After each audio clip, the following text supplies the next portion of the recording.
Baik, Bismillahirrahmanirrahim. Assalamualaikum warahmatullahi wabarakatuh.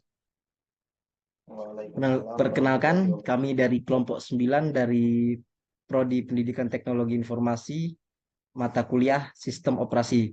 Nah, di sini kami ingin mempresentasikan atau sedikit menjabarkan tentang keamanan sistem komputer, yaitu yang anggota kami terdiri dari saya sendiri, Rian Romadoni, dan ada rekan saya. Saya Diki Putra Chandra. Baik, kami berdua akan membahas sedikit tentang keamanan sistem komputer. Nah, baik, kita masuk ke materi. Nah, materi yang akan kita bahas kali ini adalah masalah keamanan sistem komputer secara umum, masalah etika, dasar-dasar gangguan keamanan komputer, dan prinsip dasar perancang sistem yang aman. Baik, kita masuk ke keamanan komputer. Nah, baik, keamanan komputer merupakan suatu cabang teknologi yang dikenal dengan nama keamanan informasi yang diterapkan pada komputer. Nah, lalu ada sasaran keamanan komputer. Nah, sasaran keamanan pelindung informasi terhadap pencurian atau korupsi atau pemeliharaan ketersediaan seperti dijabarkan dalam kebijakan keamanan. Nah, di sini kenapa kita penting akan untuk mengetahui keamanan komputer itu penting untuk kita ketahui agar kita bisa menghindari pencuri apa pencurian informasi data diri kita atau juga bisa apa untuk melindungi hal-hal orang-orang yang ingin melakukan korupsi dan keamanan kita itu bisa terjaga. Nah, baik selanjutnya di sini ada pertanyaan. Mengapa keamanan komputer dibutuhkan? Nah, jadi keamanan komputer itu diperlukan untuk menjamin sumber daya agar tidak digunakan atau dimodifikasi oleh orang yang tidak berhak. Keamanan meliputi masalah teknis, manajerial, legalitas, dan politis. Nah, baik. Di sini sudah dijelaskan.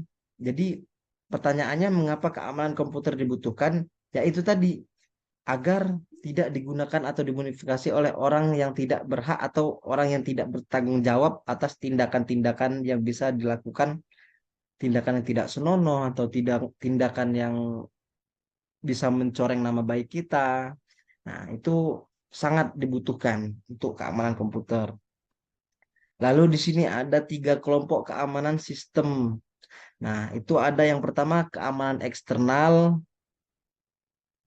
lalu yang kedua ada keamanan interface atau keamanan pemakai atau si pengguna. Lalu ada keamanan internal. Nah, internal ini dari keamanan dari suatu website atau aplikasi atau yang ada pada komputer. Nah, lalu ada keamanan eksternal. Kita masuk ke keamanan yang berkaitan dengan fasilitas-fasilitas komputer dari penyusup dan bencana alam seperti kebakaran dan kebanjiran. Nah, ini emang sangat mengganggu atau penghalang keamanan yang berkaitan dengan fasilitas ya. Ini sangat mengganggu apabila ada bisa terjadi nanti ada penyusup masuk lalu memasukkan flash disk atau hard disk memasukkan ke komputer dan bisa mencuri data-data kita dan juga bencana alam seperti kebakaran dan kebanjiran. Lalu ada keamanan interface atau pemakai si pengguna user yang menggunakan komputer atau laptop. Nah, keamanan yang berkaitan dengan identifikasi pemakai sebelum pemakai diizinkan mengakses program dan data yang disimpan. Contohnya menggunakan password sehingga hanya orang yang berhak sajalah yang dapat menggunakan sumber daya yang diperlukan. Nah, perlu kita ketahui juga di sini walaupun kita sudah menggunakan password, itu masih banyak yang masih bisa dibobol atau apa ya, yang masih bisa diretas oleh para peretas yang memang handal dalam meretas segala macam password. Nah, makanya di sini kita perlu untuk melakukan pengamanan dan membuat kata sandi yang serumit mungkin dan mungkin hanya kita yang mengetahui sandi itu. Namun kita juga harus mengaitkannya contoh apa biar agar lebih aman kita bisa kaitkan dengan akun Google atau bisa kaitkan dengan nomor handphone agar bisa nanti ketika kita lupa atau diretas kita bisa apa namanya kita bisa masuk lewat Google mengeceknya ada notifikasi ada yang meretas atau apa nanti di situ bisa dicek. Nah, lalu ada keamanan internal atau internal security. Keamanan yang berkaitan dengan keamanan beragam, kendali yang dibangun pada perangkat keras atau hardware dan sistem operasi yang menjamin operasi yang handal dan tidak terkorupsi untuk menjaga integritas program dan data. Biasanya keamanan jenis ini dibangun secara perangkat lunak atau software. Lalu ada kejahatan komputer meningkat karena ini sebab kejahatan komputer itu meningkatnya ini ada penyebab-penyebabnya. Ada beberapa, yaitu yang pertama meningkatkan pengguna komputer dan internet. Lalu ada banyaknya software untuk melakukan prop dan penyusupan yang tersedia di internet dan bisa didownload secara gratis. Nah, ada juga meningkatkan kemampuan pengguna komputer dan internet. Lalu ada kurangnya hukum yang mengatur kejahatan komputer. Lalu ada semakin banyaknya perusahaan yang menghubungkan jaringan LAN mereka ke internet. Lalu ada meningkatkan aplikasi bisnis yang menggunakan internet. Nah, jadi ini memang sangat berbahaya untuk keamanan komputer itu menjadi lemah gitu. Karena adanya beberapa hal ini, jadi kejahatan komputer itu semakin meningkat yang terjadi di dunia internet itu. Nah, lalu ada klasifikasi kejahatan komputer. Baik, yaitu ada yang pertama keamanan yang berhubungan dengan orang atau personel, identifikasi user atau username dan password, profil resiko dari orang yang mempunyai akses, pemakai dan pengelola. Nah, ini untuk poin pertama ini yang sudah saya bicarakan tadi, yang sudah saya bahas tadi itu keamanan sangat emang harus gimana ya dari password itu se sebisa mungkin itu harus lebih rumit. Nah, username itu kan data-data kita bisa dicuri. Nah, contoh kalau membuat password jangan terlalu sering menggunakan tanggal lahir atau bulan lahir dan tahunnya itu diusahakan jangan karena itu resiko untuk peretasan yang dilakukan oleh seorang peretas itu sangat sangat mudah gitu untuk diretas ya. Baik, lalu ada profil resiko dari orang yang mempunyai akses atau pemakai dan pengelola. Nah, ini juga sangat berbahaya. Lalu ada keamanan dari data dan media serta teknik komunikasi. Lalu ada keamanan dalam operasi.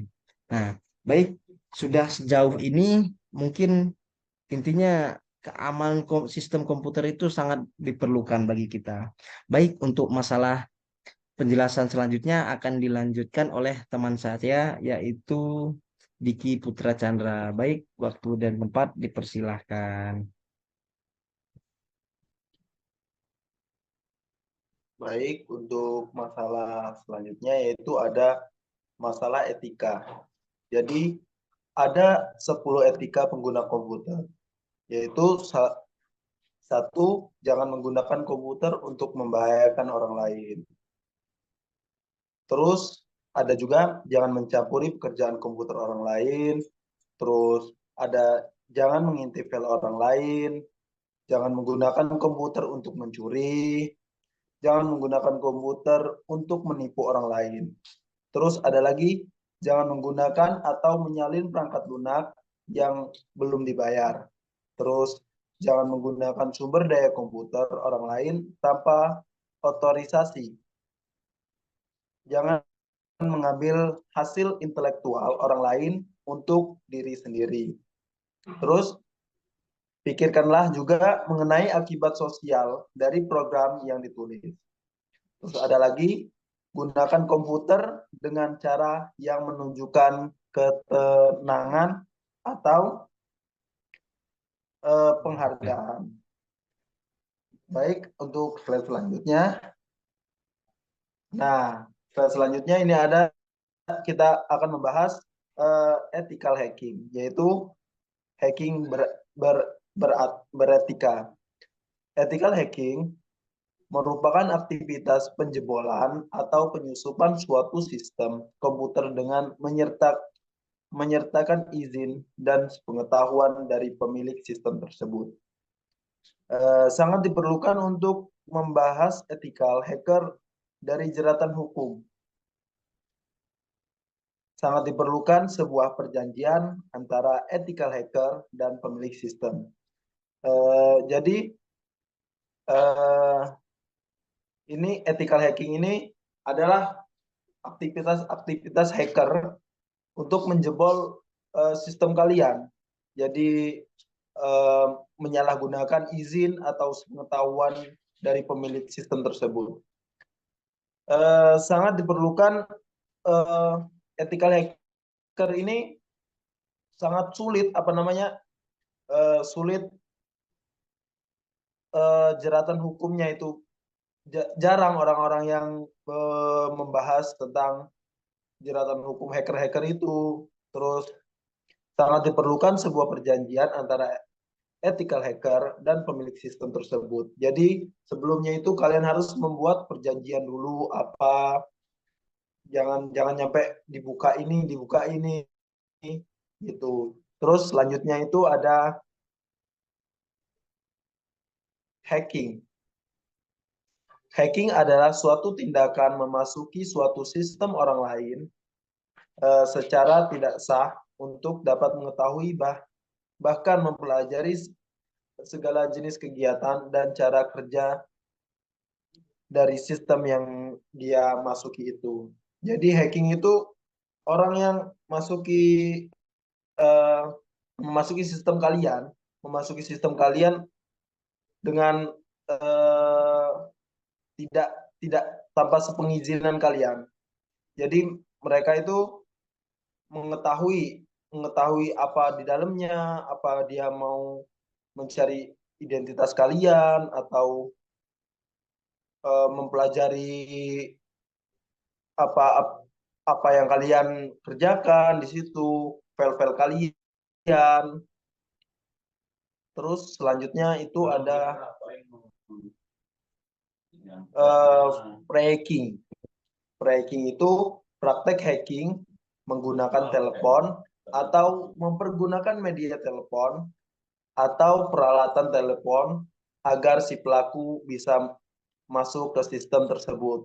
Jadi praktek hacking ini seperti contohnya itu seperti link. Orang-orang yang mengirim file-file yang tidak jelas seperti undangan apa.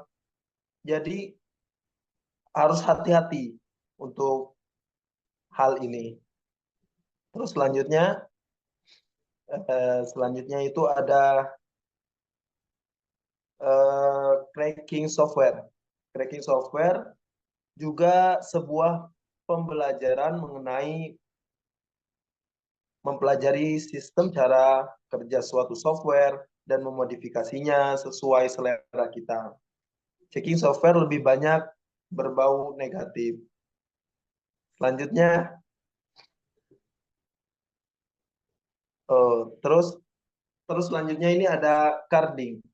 Carding itu adalah pencurian nomor kartu kredit orang lain yang kemudian dengan uang orang lain itu kita mempergunakannya sesuka hati.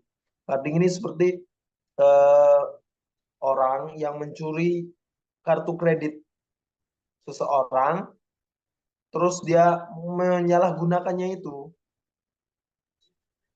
dengan menggunakan uangnya sesuka hati dia. Jadinya seperti nyolong lah salah satunya. Ya, terus ada apa lagi? Nah, selanjutnya ada aspek keamanan komputer.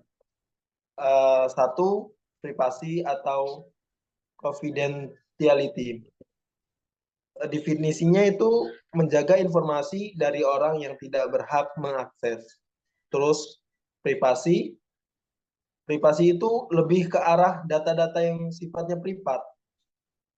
Terus ada confidentiality berhubungan dengan data yang diberikan ke pihak lain untuk keperluan tertentu dan hanya diperbolehkan untuk keperluan tertentu tersebut. Terus yang kedua itu ada integrity. Integrity itu informasi tidak boleh diubah tanpa seizin pemilik informasi tersebut. Terus yang ketiga itu ada authentication, yaitu metode untuk menyatakan betul-betul asli atau orang yang mengakses atau memberikan informasi adalah betul-betul orang yang dimaksud. Terus yang keempat itu ada availability. Availability itu berhubungan dengan ketersediaan informasi ketika dibutuhkan. Yang kelima ada akses kontrol. Akses kontrol yaitu cara pengaturan akses kepada informasi berhubungan dengan masalah authentication dan juga privasi. Terus, nah, dan slide selanjutnya ini ada dasar-dasar gangguan keamanan komputer. Ancaman gangguan keamanan komputer menurut Kaspersky yaitu satu, meningkatnya serangan yang berasal dari file yang berada di suatu jaringan.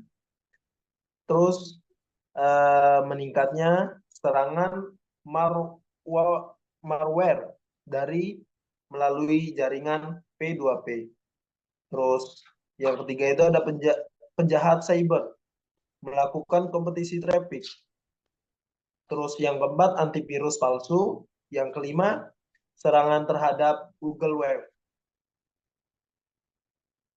Nah, jadi itu ancaman-ancaman keamanan komputer yang sudah terjadi. Nah, yang selanjutnya itu ada prinsip dasar perancangan sistem yang aman.